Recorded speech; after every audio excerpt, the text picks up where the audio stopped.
A vivir que son 2 días. Javier del Pino.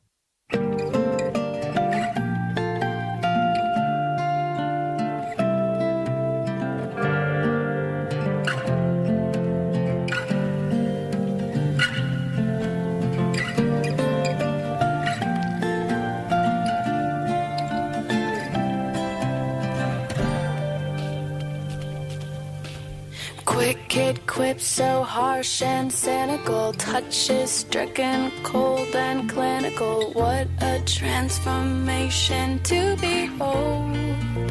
But I don't like this new, I want the old.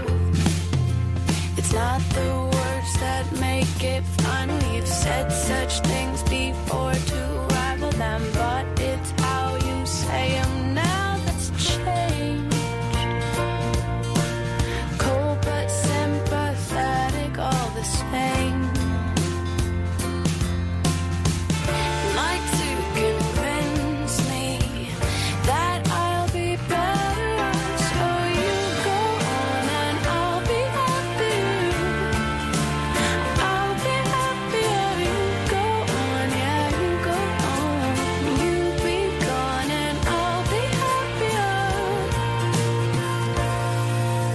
Shoot me with. Vamos a ver cómo están las conexiones con Carabanchel y con Buenos Aires. Javier San Pedro, Pera Estupiñá, buenos días. Hola, queridos buenos amigos. días. ¿Qué tal? ¿Ha amanecido en Buenos Aires, Pera? Sí, hoy he tenido un momento de estrés porque aparte que empezamos un poco más pronto no encontraba los auriculares y de repente he visto un zapatito pequeñito debajo de la mesa y digo, ostras, Eva, y entonces he ido a buscar La que pistola. me lo cambiara. Has encontrado al pistola culpable. humeante. Es verdad. La pistola humeante. Sí, en la habitacioncita de Eva estaban los auriculares. Ahí está. Pera Estupiñá es químico, es bioquímico y conduce en la 2 El Cazador de Cerebros. Y Javier San Pedro es doctor en genética y biología molecular, colabora con El País. Tengo una larga lista de cosas que quiero hablar con vosotros. Lo que pasa es que tengo un invitado que tiene cierta prisa y además nos está esperando desde París. Así que vamos a charlar un momento con él primero. Déjame preguntaros lo primero. ¿Alguna vez habéis pensado cuántas veces al día cogéis el teléfono móvil? No las he contado. Lo que sí sé es que nos creemos que somos multitarea y no somos multitarea, ¿no? O sea, toda la atención que nos roban las pantallas se la estamos restando a la vida, ¿no? Claro, ¿en tu caso, Pera? Sí. Yo a veces lo apago todo porque es que si no es un infierno. Yo creo que esto de coger el móvil es una cosa que detectamos en los demás y no nos damos cuenta de que lo hacemos nosotros. Como decía, desde París nos escucha Bruno Patino, que es presidente del canal de televisión cultural Arte France, decano de la Escuela de Periodismo Sciences Po y autor del libro La civilización de la memoria de pez, pequeño tratado sobre el mercado de la atención. ¿Cómo estás, Bruno? Buenos días. Buenos días. Este título hace referencia al pez rojo, que tiene una capacidad de concentración de 8 segundos. También es el tiempo de concentración que tiene un joven millennial. ¿Qué impacto tiene esto sobre la vida y sobre la salud mental? En realidad he escrito este libro porque yo soy como todos, ¿no? Incapaz de dejar a mi teléfono móvil y mientras yo diga paro cuando quiero, en realidad no puedo parar cuando quiero. Entonces he tratado de entender primero lo que estaba pasando, así que cuánto tiempo nos roban las pantallas, después por qué instrumentos utilizan para robar nuestro tiempo incluso cuando nosotros no queremos darles tiempo y qué impacto eso tiene sobre nuestra vida individual y nuestra vida colectiva. Y entonces todo eso en realidad para mí tiene una explicación que no es una explicación tecnológica, sino una explicación económica. Es a causa del modelo económico de algunas plataformas que se desarrollan herramientas neurocientíficas y computacionales para convertirnos en seres dependientes de la pantalla. Y eso lo quiero contar en realidad. Claro, entonces se acerca mucho a una adicción, a un tipo de droga. A los narcos les interesa que haya consumidores de droga. Yo me pregunto si también funciona como una adicción en el sentido de dejarlo. ¿Se puede dejar? ¿Es posible revertir esta adicción? En realidad es muy difícil dejarlo. Y es, en realidad, bastante fácil de entender. Muchas veces se pregunta qué herramientas utilizan las plataformas para captar nuestro tiempo, incluso cuando estamos, como decía uno de los invitados, viviendo, haciendo algo, estando en pareja, en familia, incluso durmiendo, trabajando, estudiando. Y lo que pasa en la realidad es que han utilizado, por ejemplo, hay algún ejemplo que doy en el libro que me gusta mucho, el sistema de recompensa aleatoria. En realidad es un sistema bien simple que fue encontrado en los años 30 por un científico llamado Frederick Bruce Skinner y que tomó un ratón y lo puso en una caja. Y en esa caja había un distribuidor de alimentos. Entonces, cada vez que el ratón presionaba al distribuidor y caían alimentos, poco a poco el ratón se transforma en el maestro del instrumento, en realidad, y presiona sobre el distribuidor cada vez que tenga hambre. Pero bueno, si a un momento hace lo contrario, el distribuidor, que de vez en cuando caen alimentos, muchas veces no caen alimentos y de vez en cuando caen poquísimos alimentos, poco a poco se nota que el ratón desarrolla una adicción y presiona al instrumento a cada rato, incluso cuando ya hay alimentos en toda la caja. Y en realidad ese sistema de organización de micro recompensas, que pueden ser mensajes, fotos, lo que vemos en Facebook, la manera en que Twitter se organiza, los algoritmos que organizan, incluso Tinder u otro, utilizan ese sistema de recompensa aleatoria para transformarnos en realidad en adictos a la pantalla. Espera, Javier. Sí, yo estaba ¿Cómo pensando... Vamos por orden alfabético, Javier, venga. ¿Cómo funciona en el caso de las redes sociales esta recompensa aleatoria? Que me parece muy interesante. ¿Qué te ofrece una red social para que sigas jugando, ¿no? Como a una máquina tragaperras? Exactamente. El ejemplo es muy bueno.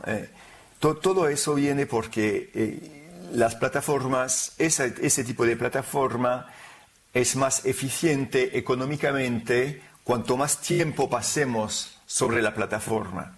Si la plataforma tuviese un modelo, por ejemplo, de pago, no se organizaría del mismo modo.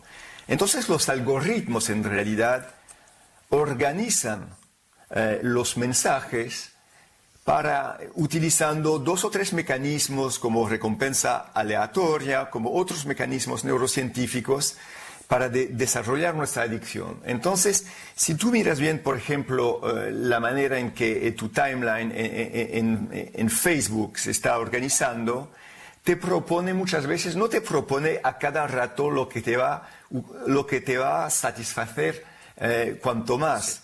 En realidad hay como una mezcla de cosas que no son recompensas para ti y de cosas que verdaderamente van a provocar una emoción. Y con esta mezcla, poco a poco, se organiza ese tipo de dependencia. El otro tipo de adicción que nos está dando es una adicción emocional, porque en realidad la eficiencia económica de los mensajes es mucho más grande cuanto más emocional sea. Entonces, provocar emoción en los mensajes que se te proponen los algoritmos es asegurarse de 2 cosas. Primero, que vas a mirar ese mensaje muy rápidamente, incluso cuando estás haciendo otra cosa, y después lo vas a viralizar, lo vas a compartir con mucha gente. Entonces esos mensajes van a crear, digamos, o van a provocar un aumento del tiempo pasado en las plataformas. Entonces su eficiencia económica es mucho más fuerte, por ejemplo, que un mensaje puramente informativo viniendo de un noticiario o de un diario. Y todos esos mecanismos en realidad nos roban tiempo. Muchas veces todos nosotros hemos dicho, bueno, las plataformas gratuitas es, tú sabes, service for data, servicio para los datos. Pero en realidad los datos están utilizados para robarnos tiempo. Y entonces todas esas plataformas se organizan bajo el tipo de cosa service for time. Servicio para tiempo. Porque maximizan el tiempo que estamos metidos ahí, ¿no? Y yo me pregunto cómo se defienden las redes sociales, Facebook, Twitter, Instagram, TikTok, porque se habla mucho de ética de la tecnología, pero parece como si se habla desde fuera. Y tú dices que estas redes, que quizás nacieron de una manera inocente, con buena voluntad, pero que están diseñándose para robar esta atención y tener un impacto cognitivo posiblemente negativo en las personas. Este discurso, cuando les llega a ellos, ¿cómo responden? Tu análisis es muy bueno. O sea, yo no... esas plataformas se desarrollaron para, primero, darnos un servicio. Y entonces, poco a poco, y esos servicios muchas veces nos hacían ganar tiempo, o nos hacen ganar mucho tiempo, pero después tuvieron que encontrar un modelo económico. Y eso quiero verdaderamente ponerlo de relieve. O sea, no es un determinismo tecnológico, ni es un determinismo de la naturaleza de esas plataformas. Es un determinismo económico. Es porque escogieron este modelo económico que poco a poco han desarrollado esas herramientas. Entonces, hoy en día, cuando vienen esos mensajes que vienen... Muchas veces, lo cuento en el libro, incluso de personas que trabajaron para esas plataformas, que trabajaron para Facebook, que trabajaron para YouTube, que trabajaron para Instagram, etcétera, etcétera. Y esos, incluso el que se supone que inventó Tim Berners-Lee la red o el Internet, en realidad...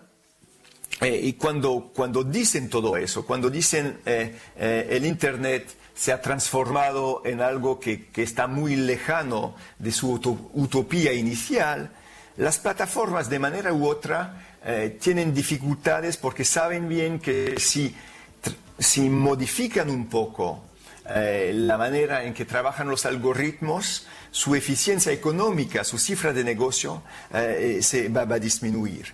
Entonces estamos en realidad en un momento en el cual el combate, el diálogo entre los usuarios, los gobiernos de vez en cuando, las asociaciones de usuarios y las plataformas no es como decir, combatir a las plataformas, sino poder poner algunos límites al modelo económico de esas plataformas. Claro, tú calculaste para el libro cuántas veces consultas el teléfono al día y te salió 532. Seguro que mucha gente dirá, eso es una barbaridad, pero es que eso se corresponde con lo que mucha gente hace. De hecho, tú cuentas que Tim Cook, que es el director ejecutivo de Apple, se sorprendió al descubrir que él mismo consulta su iPhone 200 veces al día y se supone que es un tipo muy ocupado con poco tiempo para malgastar, ¿no? Claro, los gigantes de Internet han creado ese monstruo. Y tú cuentas en el libro, me parece interesantísimo, que estos gigantes de Internet, muchos de los empresarios que trabajan en Silicon Valley y que diseñan esos algoritmos, en cambio llevan a sus hijos a escuelas que se promocionan como tech-free, ¿no? Sin tecnología, sin iPhones, sin iPads, sin ordenadores. En realidad todos sabemos bien que nuestra atención está luchando a cada momento del día con el smartphone. Es como un evento que nos atrae y no podemos en realidad hacer algo con una concentración máxima teniendo este instrumento frente a nosotros. Entonces poco a poco se desarrollan no solamente lugares donde se promueven la desconexión, pero momentos también en los cuales no se conecta. Yo estoy seguro que en 10 años cuando estemos dentro de 10 años, si miramos atrás, nos daremos cuenta que estábamos viviendo en los años 2000, 2010, 2020 como una temporada un poco loca en la cual no nos dimos cuenta verdaderamente del impacto que tenía ese instrumento sobre nuestras vidas y que no les dábamos límites. Hoy en día nadie fuma en un avión, parece totalmente normal que la gente no encienda un cigarrillo en un avión. Yo tengo la edad de haber conocido vuelos que eran vuelos fumadores y no le planteaba problema a ninguna persona. Y yo creo que va a ser la misma cosa. Y bueno, por supuesto, los que desarrollan esos instrumentos se dan cuenta, están como en el primer lugar para darse cuenta del impacto que tienen ese instrumento sobre nuestras vidas, nuestra educación, nuestra capacidad de leer, si no ponemos límites. Entonces no me sorprende para nada que poco a poco ellos mismos, para su familia, para sus seres privados, pongan esos límites. Ahora esos límites tenemos nosotros como colectividad que ponerlos para todos. Y hay una pregunta adelante. que no sé si tiene respuesta, pero ¿hay una diferencia casi neuroanatómica o neurocerebral entre los jóvenes que están, o niños que están, su cerebro madurando junto a estos ladrones de atención, contra estas nuevas tecnologías, a los que quizás hemos tenido una infancia y adolescencia que no teníamos esto y que ahora obviamente nos está afectando por igual? Pero el cerebro, o sea, ¿hay realmente esta diferencia entre los nativos digitales y los que no? ¿O no? Al final, oye, esto te toca y no importa tanto cómo te hayas desarrollado, que te afecta igual. Cuento esta teoría en el libro que verdaderamente los más jóvenes que viven con el teléfono siempre conectado y reciben solicitaciones de manera permanente en realidad. Solicitaciones son como alertas, como esas señales, ese pequeño señal rojo de las aplicaciones diciendo tienes tantos likes, tantos shares y todo eso. Con esas solicitaciones permanentes es una parte del cerebro que se desarrolla sobre la satisfacción, en la parte que respecto a la satisfacción inmediata en realidad del cerebro. Y esa parte se supone que produce mucha dopamina en realidad, como manera de satisfacer cuando nosotros estamos contestando a esas solicitaciones. Y hay algunos científicos que dicen que niños que tienen demasiado así como inyecciones internas en realidad de dopamina, no pueden desarrollar de manera satisfactoria la parte del cerebro que respecto a largo plazo, a lo que se hace para desarrollar las cosas de largo plazo. Tal vez sea un poco exagerado, pero lo que es cierto es que la capacidad de concentración de los más jóvenes sobre el tiempo de lectura, el tiempo incluso que se puede a un momento necesitar para aburrirse, es muy difícil desarrollarla cuando estás solicitados miles de veces al día por esas solicitaciones digitales. Si es una verdadera adicción, debería afectar, ¿no? Cabría esperar que afectara a los núcleos cerebrales de la adicción, como el núcleo accumbens, los circuitos de recompensa del cerebro, ¿no? Que están alterados en todos los adictos, en todos los drogadictos y en los adictos a las compras, ¿no? Cabría esperar alguna alteración ahí, pero no conozco datos. Todavía tienes toda la razón, se conocen escritos sobre eso del núcleo accumbens, pero los datos verdaderamente medicales, lo que se ha publicado, todavía es muy joven como estudio para poder verdaderamente decir que al 100% el núcleo accumbens está de manera fuerte y casi permanente alterado. Lo que se nota por el momento, se nota una alteración del comportamiento.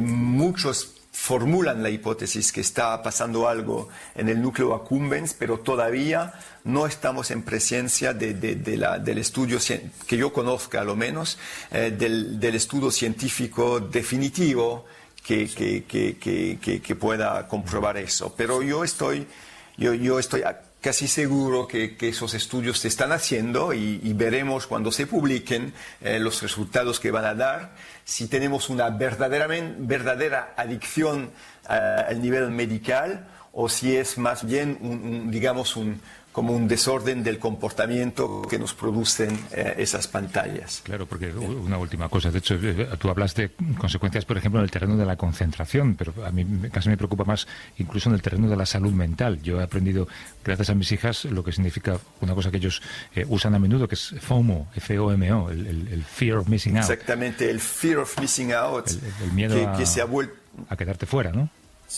Exactamente. Sí, sí. Y tú hablas en el libro de la atazagorafobia, que es el miedo a ser olvidado, que es y eso les obliga de manera compulsiva a poner ese like, porque si no ponen ese like, a lo mejor el grupo piensa que ya no pertenecen a él, ¿no?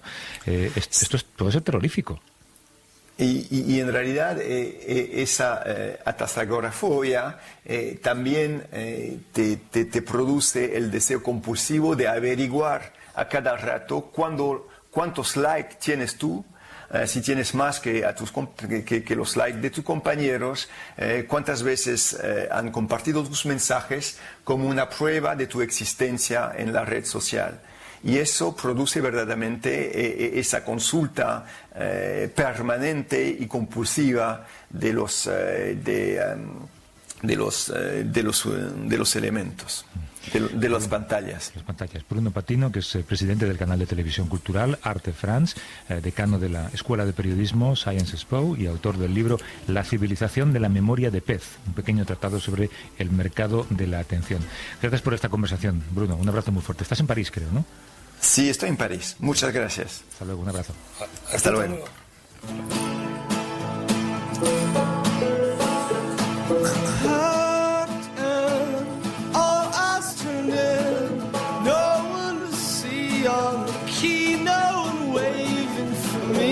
Hoy que tenemos un poquito más de tiempo voy a repetir el número de teléfono. De hecho es un número gratuito, no es el habitual, es el 900-100-800. Es muy fácil de recordar. A ver si al final de esta sección hay tiempo, si alguien quiere preguntaros algo o buscar vuestra opinión sobre cualquier cuestión que tenga que ver con la ciencia, pues podrá hacerlo. Preparaos para lo peor. 900-100-800. Como decía, hay varias cosas que quería comentar con vosotros. Unas que investigadores en la Universidad de Barcelona, y esto ayer lo vimos en toda la prensa, han detectado coronavirus o restos de coronavirus en aguas residenciales de Barcelona correspondientes residuales, bueno, las dos cosas valen, ¿no? 12 de marzo de 2019, un año antes del estado de alarma.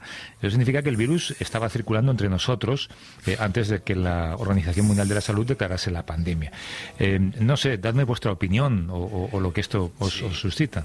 No, yo creo que es o sea, en este espacio que tenemos tiempo para reflexionar un poco, y yo creo que los oyentes agradecen que no vayamos directamente al titular, sí que es un tema que merece comentarlo, porque yo creo que aquí ha habido un poquito de mala praxis tanto de los científicos como del Departamento de Comunicación de la Universidad de Barcelona. O sea, es que lo que se está diciendo es muy gordo, O sea, tú cuando en ciencia o cualquier otro ámbito lanzas una bomba como que el coronavirus ya estaba aquí en marzo de 2019...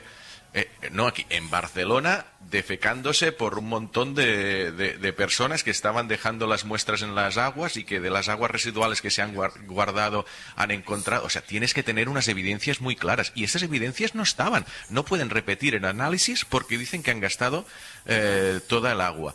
No se han encontrado virus en los meses posteriores. O sea, ¿por qué en marzo? O sea, es tan... La reacción... Una chapuza, tal y como lo pintas, una chapuza. Bueno, a lo mejor, quizás no, si se replica en un montón de otros que dices, la encuentran en Nueva York, la encuentran en Milán, la encuentran en otros lados, entonces quizás dices, ostras, pues igual sí, pero como primer resultado, que además no ha estado publicado todavía en una revista de científica de referencia, no hay el famoso peer review, o sea, es uno de estos famosos preprints que ahora están publicándose, que lo más probable es que pudo haber sido contaminación o un falso positivo.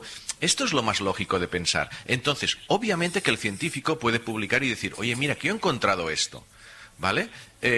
me extraña, pero yo lo he encontrado y lo publico porque quizás otros laboratorios del mundo van a encontrar lo mismo y decir, oye, pues es una información interesante que rompe con lo que sabíamos. Pero de aquí a presentarlo en nota de prensa como si hubiera sido un gran hallazgo que rompe todo sobre nuestra concepción de la pandemia del coronavirus, y que después, claro, es que es una bomba que obviamente ha salido en todos lados, porque es una... Claro, nos quejamos mucho claro.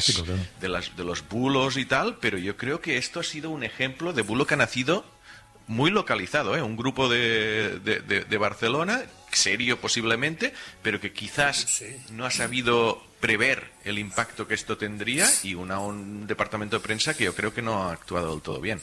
No sé. Decir que bueno, estoy de acuerdo con tus críticas, pero quiero añadir que el jefe de esta investigación es Albert Bosch, que es un científico muy serio y muy concienzudo, y de hecho es el presidente de la Sociedad Española de Virología.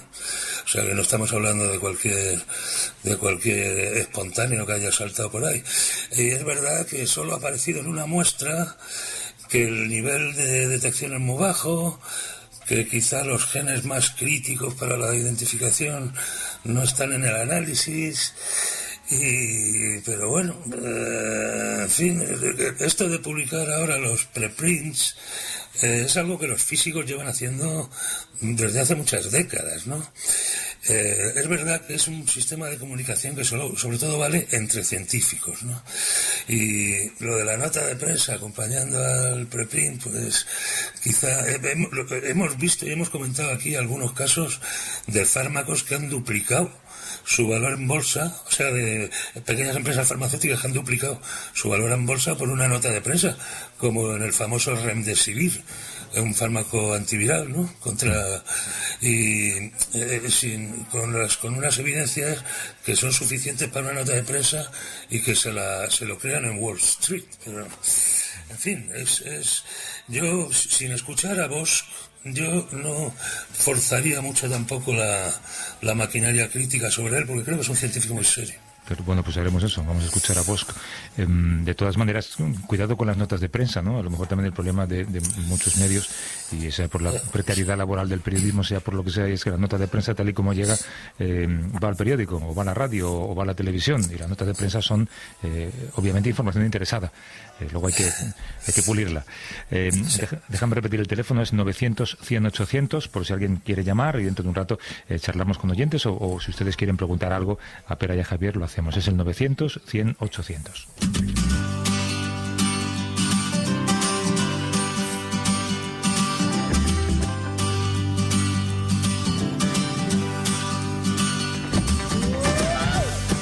Hablar de cosas que tienen como fondo de escenario, digamos, la pandemia, pero que se alejan un poco de ella, y de hecho de la que vamos a hablar ahora seguramente nos abre horizontes en los que pocas veces buceamos, nunca mejor dicho. El silencio que han provocado los meses de confinamiento en gran parte del mundo han dado un respiro a muchas especies, también a las especies marinas. Aunque desde aquí arriba el fondo del mar parece un lugar silencioso, está lleno de ruidos provocados por la actividad humana. Y esos ruidos amenazan la vida de muchos animales. Nuestro invitado de hoy es algo así como el hombre que escucha a los océanos. Michel André, ¿cómo estás, Michel? Buenos días. Hola, buenos días. Tú diriges el Laboratorio de Aplicaciones Bioacústicas de la Universidad Politécnica de Cataluña. Sois un equipo de ingenieros, de biólogos, de matemáticos que os dedicáis a estudiar la contaminación acústica de los océanos. Cuéntanos primero qué actividades provocan más contaminación, más ruido. Bueno, es fácil, hay que imaginar todas las actividades humanas, absolutamente todas, desde el transporte marítimo, la prospección de petróleo, la construcción de parques eólicos, maniobras de los militares. Todo esto produce ruido que ha invadido un espacio que estaba ya lleno de estos ruidos, pero naturales, como los terremotos, las olas, las burbujas, pero también ruidos animales que hace millones de años estaban en armonía con estos ruidos naturales. Y hace apenas un siglo empezamos a introducir de forma masiva e incontrolada estas fuentes de contaminación acústica asociadas a todas nuestras actividades. Claro, además, si uno pudiera sobrevolar un océano sin límite, digamos, se encontraría miles y miles de contenedores comerciales que navegan cada día por todos los mares del mundo. Entre 75.000 y 100.000 se dice que cada día están por ahí. Vosotros habéis medido el nivel de ruido en el fondo del mar en estos meses de confinamiento. ¿Se ha notado la pandemia? ¿Es más silencioso el fondo del mar? Bueno, tenemos observatorios acústicos en la mayoría de los océanos que desde hace unos 10 años están midiendo este ruido artificial y las interacciones que tienen con las fuentes biológicas, por lo tanto, el efecto, el impacto que puede tener sobre las poblaciones, sobre la fauna marina. Y estos niveles nos dan una indicación del aumento de esos ruidos, de estas fuentes acústicas, evidentemente en áreas donde hay más actividad humana. Lo que pasa es que las propiedades del sonido bajo el agua se propaga 5 veces más rápido que en el aire y alcanza distancia de varios centenares de kilómetros debido a las propiedades de propagación justamente en el mar, debido a la salinidad, a la temperatura. Pues estas mediciones nos permiten tener no solamente constancia del nivel de ruido cerca de actividades humanas, pero también lejos de esas actividades para medir a nivel global este cómputo. Bien, pues durante la pandemia o durante este confinamiento hemos comparado los niveles en varios observatorios desde enero hasta junio, hasta hoy. Desde el 2018, o sea, 2018, 2019 y este año. Y lo que hemos observado es un descenso de este nivel de ruido, pero que encontramos también en los años anteriores. Lo que pasa es que los niveles fueron un poco más bajos. Por tanto, los niveles más bajos que nos hemos encontrado eran más bajos que los niveles encontrados en la misma época en los años anteriores, pero todavía más altos que los más bajos que encontramos en los años anteriores. Por tanto, en el verano hay niveles aún más bajos que los que hemos encontrado durante el confinamiento. Evidentemente, cerca de actividades humanas de rutas marítimas hemos encontrado menos ruido. Lo que pasa es que no ha sido un parón total, ha sido un frenazo, si se puede decir. Menos barcos, menos ruido. Pero si nos alejamos de esas rutas marítimas, encontramos que la diferencia es prácticamente insignificativa. Claro, plataformas, por ejemplo. Adelante. No, te iba a decir que basta con ver la evolución que ha tenido los precios del petróleo para suponer que los petroleros que circulan por los océanos han debido bajar mucho, ¿no? Igual que el precio del petróleo ha bajado, ¿no? ¿Es una pregunta?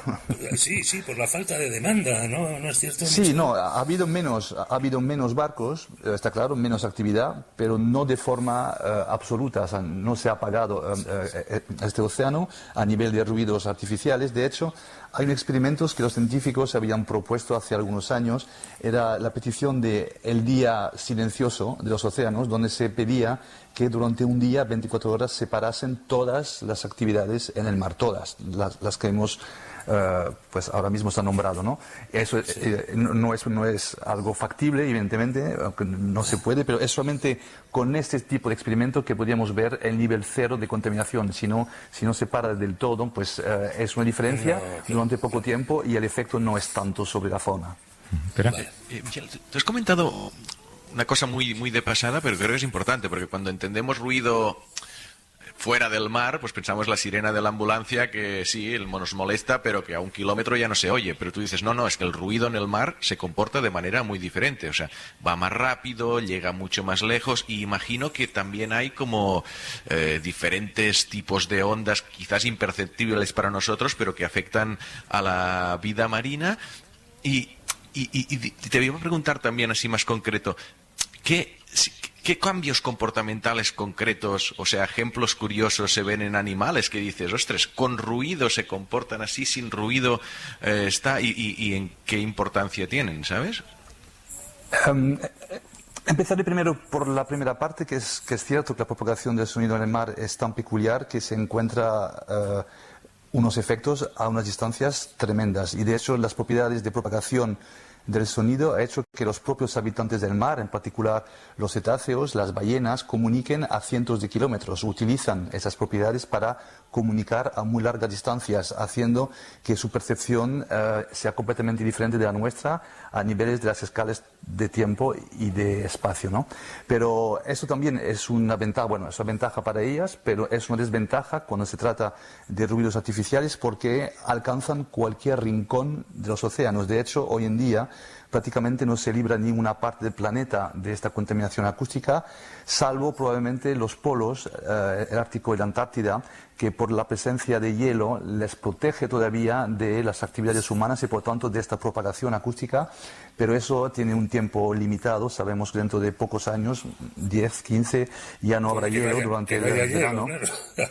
Exactamente, y ahí van a llegar todas esas fuentes acústicas. Entonces, esa es una parte. Luego, a nivel de los efectos, pues hay algunos efectos que no son nada benigno, ¿no? Porque las fuentes acústicas, cuando se introducen dentro del mar, puede tener unas consecuencias letales directamente con el receptor que está recibiendo esta onda. Es como una onda expansiva que se asocia, si sabemos, a unas bombas. Pues dentro del agua hay fuentes de tal intensidad que si el receptor, el animal, se encuentra demasiado cerca, pues revientan sus estructuras internas y muere en el acto. Esto es el efecto peor, ¿no? Podemos decir.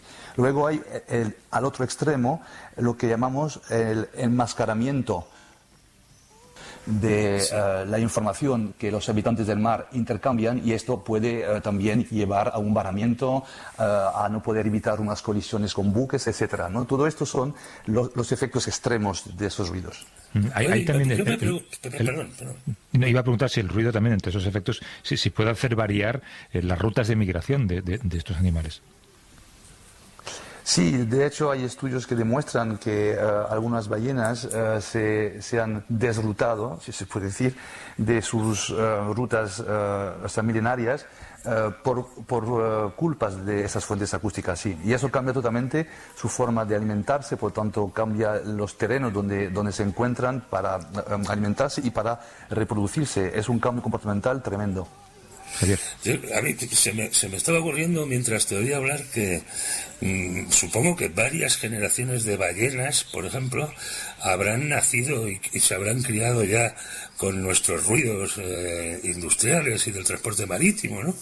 No sé si lo mismo el silencio de la pandemia les puede afectar porque ya estaban acostumbradas a eso. Les molesta el silencio. Sí, bueno, o sea, no sé si les afectará, pero sí que es verdad. Tenemos datos que muestran que, por ejemplo, en Canarias, donde reside una población de cachalotes que normalmente tienen que emprender migraciones importantes para alimentarse, tienen que ingerir 1 tonelada de calamares al día cada uno, por lo tanto tienen que encontrarlos, y en Canarias por lo visto hay muchos calamares porque existe una población de más de 300 cachalotes que permanecen entre las islas. Pues hemos descubierto que esos cachalotes que están quedándose en este mar coincide con el mayor tráfico marítimo que se puede encontrar y por lo tanto están expuestos desde hace decenas de años constantemente a este ruido, y descubrimos que habían perdido la sensibilidad física, o sea, fisiológica, a frecuencias que emitían estos barcos, y que eso explicaba las colisiones que sabemos que ocurren en esta región. Por lo tanto, sí que hay no es esta costumbre, porque ahí va más allá, es una pérdida de sensibilidad, por lo tanto una sordera en las frecuencias emitidas por actividades humanas. Es bien interesante ese efecto, ¿no? Oye, habéis desarrollado una app para monitorizar el sonido de los océanos y queríamos escuchar cómo suena el fondo del océano Ártico.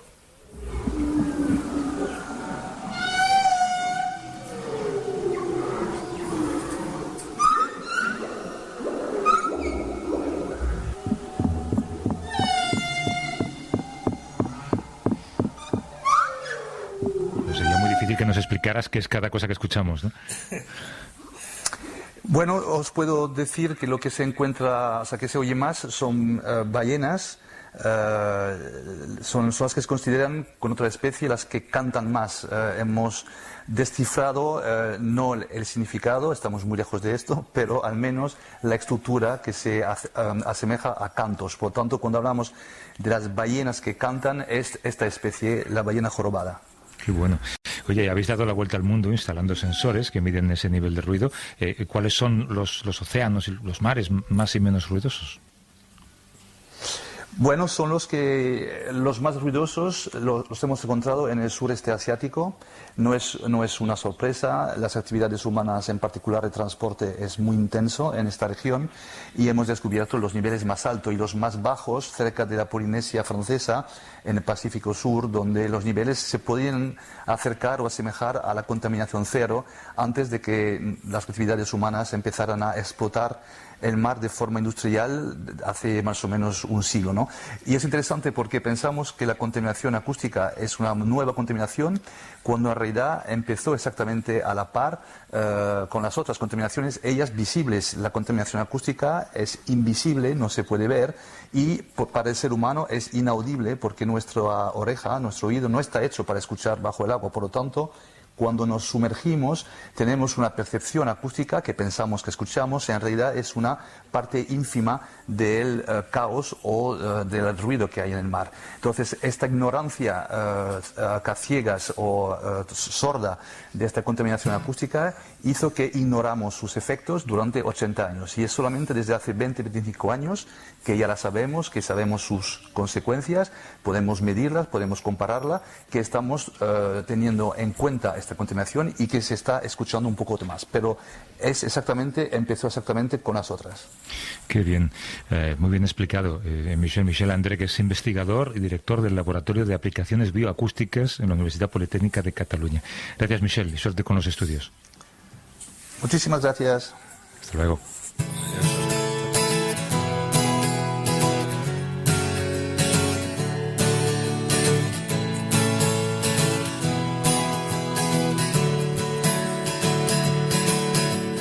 Headed down south to the land of the pines. I'm thumbing my way into North Carolina, staring up the road, pray to God to see headlights. I made it down the coast. Habíamos prometido hoy guardar un poquito de tiempo para que los oyentes os pregunten o nos critiquen, que sea lo que Dios quiera. Así que vamos con ello. Raúl de Valladolid. ¿Cómo estás, Raúl? Buenos días. Hola, buenos días. ¿Cómo va todo? Buenos días. Buenos días a los dos científicos y a ti, Javier. Aquí estamos. Buenos días, Raúl. Bueno, mira, sobre todo eras sobre el tema del uso de la tecnología que habéis comentado al principio. Me gustaría saber cómo podemos ayudar a nuestros hijos, a los alumnos en el cole, en cuanto al tema de la atención, a la concentración que les estamos pidiendo, cuando desde las propias administraciones, el Ministerio, priorizan este tipo de metodologías con un uso ilimitado. Hemos podido ver durante este confinamiento que hemos sufrido tanto padres como profesores, algunos profesores que hiperconectados, cuando los padres no hemos podido dar abasto. Gracias, Raúl. Un abrazo. Nada, un abrazo. Cuando hablábamos, de hecho, antes con Bruno Patino, a mí se me venía a la cabeza esas parejas muy jóvenes en un restaurante con un hijo de 4 años, ya con un iPad, ¿sabes? Eso para que el hijo no moleste durante la comida. Y los dos padres, cada uno con su teléfono también. Sí, seguramente. Pero la pregunta es cómo se compaginan, ¿no? En los colegios. Bueno, pues no sé. Oímos antes en la entrevista con Bruno, que por cierto hemos entrevistado hoy a 2 franceses que tenían un español impecable, más de una envidia horrible.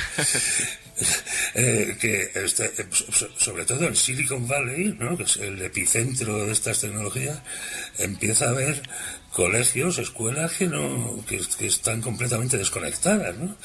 Y en casa de Bill Gates se ha dicho desde hace muchos años que no entra una pantalla ahí, ¿no? Pues habrá que tomar alguna medida coercitiva de ese tipo. No sé, Pedro, ¿qué se te ocurre?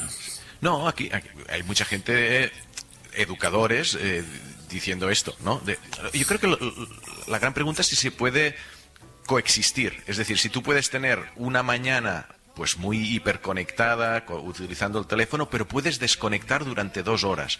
Porque esta parte tan extrema de decir, no, fuera tecnología, pues quizás es casi como quitarle el alcohol a un adicto, ¿no? Pues como terapia de choque.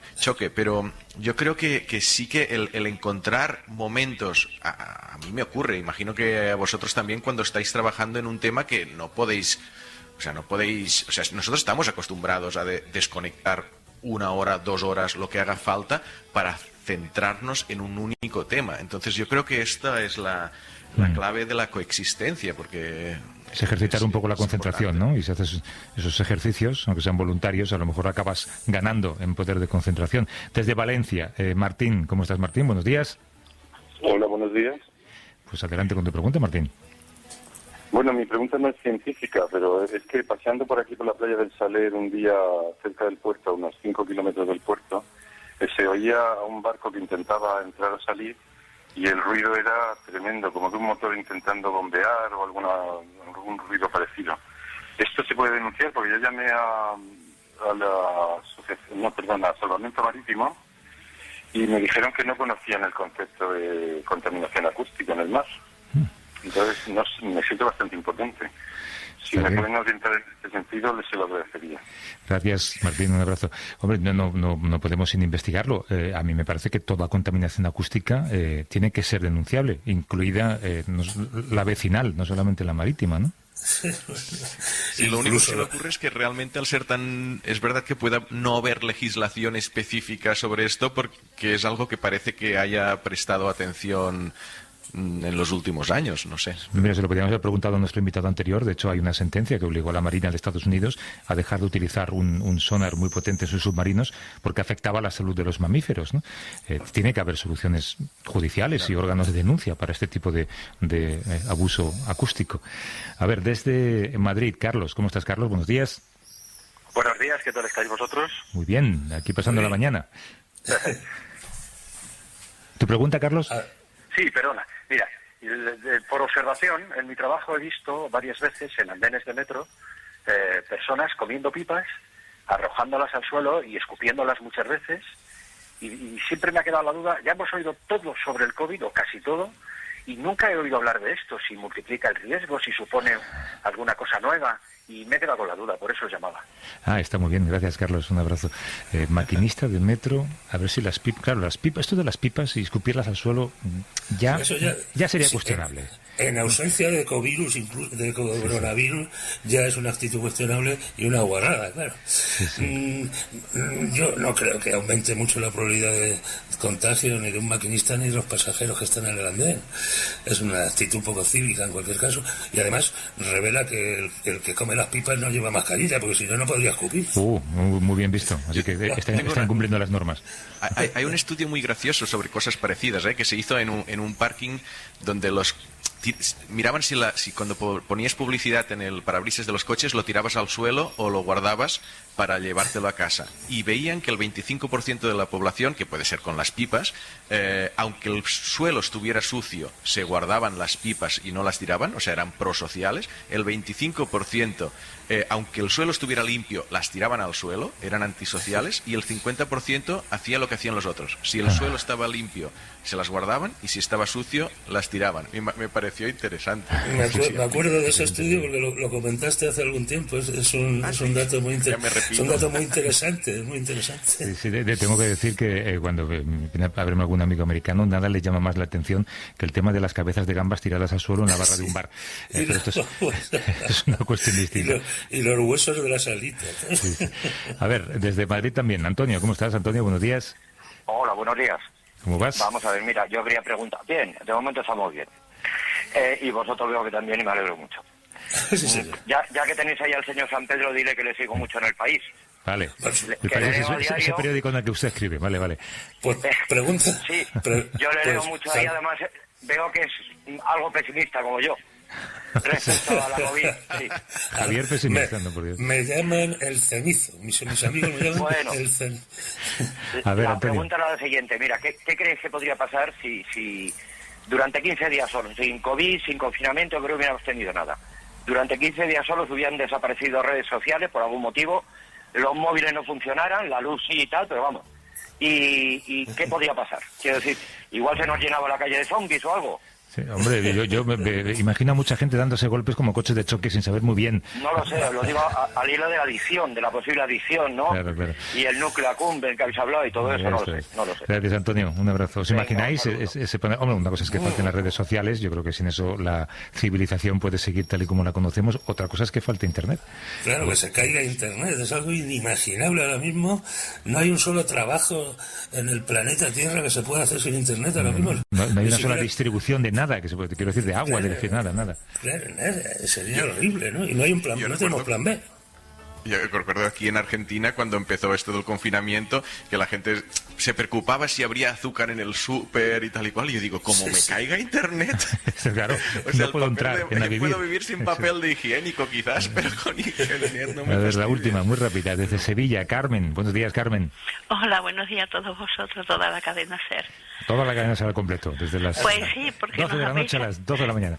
Sí, nos habéis traído entre algodones y desde las 5:30 de la mañana os escucho. Ahí está. Vamos a ver, no sé, mi marido pone mucho la televisión, la sexta, la 4, y entonces pues yo tengo una empanada mental que no aclaro. Vale, eso pasa por ver la tele. Pero sigue. Yo no pongo radio clásica, os cambio algunas veces. Y entonces dice, mira lo que está saliendo. Yo, ¿qué está saliendo? Y dice, el grupo 0 es el que menos nos ataca. Digo yo que tenemos 77 años, que somos factor de riesgo. Y entonces no sé qué hay de verdad o qué hay de mentira. No lo sé. Muy bien planteada la pregunta. Gracias, Pues, Carmen. Un beso. muchísimas gracias. Y que bueno, que tengáis muchísima salud y mucha suerte y larga vida. Eso todos. Gracias, Carmen. Un abrazo. Adiós. El cero positivo era, ¿no? O el cero no... Sí. Cero Sí, positivo. de esto Pega lo comentó el otro día, ¿no? Sí, ese dato era bueno, sí.